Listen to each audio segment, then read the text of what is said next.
Pengertian dan tujuan asesmen otentik untuk anak usia dini. Pengertian asesmen otentik. Asesmen otentik adalah proses observasi dan dokumentasi kegiatan nyata anak dalam konteks bermain dan kehidupan sehari-hari.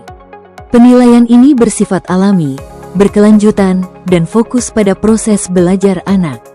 Definisi menurut ahli McAfee dan Leong, 2016.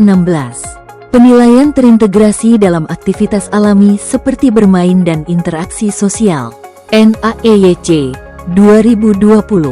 Observasi sistematis dalam konteks nyata untuk memahami perkembangan anak secara menyeluruh. Brownwood, 2006. Penilaian yang fokus pada proses dalam situasi bermakna bagi anak. Tujuan asesmen otentik, memahami perkembangan anak secara holistik, menilai aspek kognitif, sosial emosional, motorik, dan bahasa secara terpadu. Epstein, 2014. Contoh, bermain balok melatih motorik halus, kerjasama, problem solving. Mengidentifikasi kebutuhan individual, mendeteksi kekuatan dan area yang butuh dukungan. Dech, 2014. Contoh, anak menghindari permainan kelompok perlu stimulasi sosial. Memandu perencanaan pembelajaran. Asesmen jadi dasar menyusun kegiatan sesuai minat dan tahap anak. Dodge et al. 2017. Contoh, anak tertarik air eksperimen sains sederhana. Melibatkan orang tua dalam proses belajar. Dokumentasi, foto, catatan dibagikan ke orang tua untuk kolaborasi.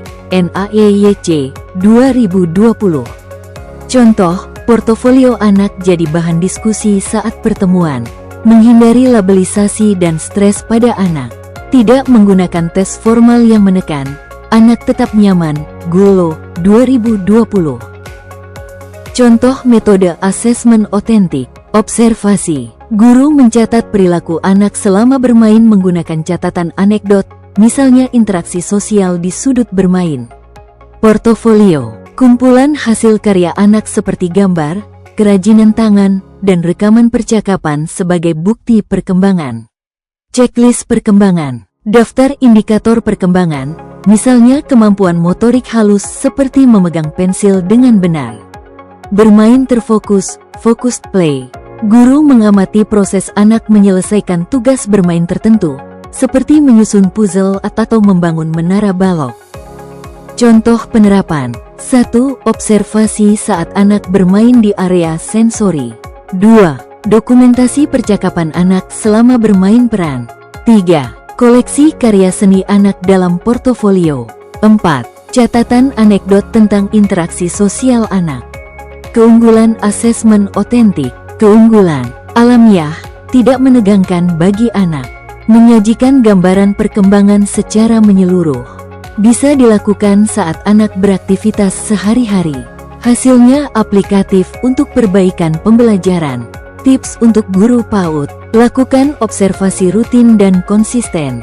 Dokumentasikan dengan beragam cara, catatan, foto, rekaman. Fokus pada proses, bukan hanya hasil. Libatkan anak. Misal, pilih karya untuk portofolio. Sampaikan hasil ke orang tua secara berkala. Asesmen otentik bantu guru memahami anak lebih dalam dan menyusun pembelajaran yang tepat.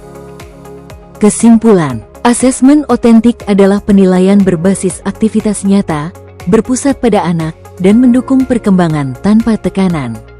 Guru menjadi pengamat aktif yang merancang pembelajaran bermakna dari hasil observasi. Tips praktis, observasi rutin di aktivitas harian. Gunakan bahasa sederhana saat mencatat. Libatkan orang tua lewat cerita perkembangan, bukan angka.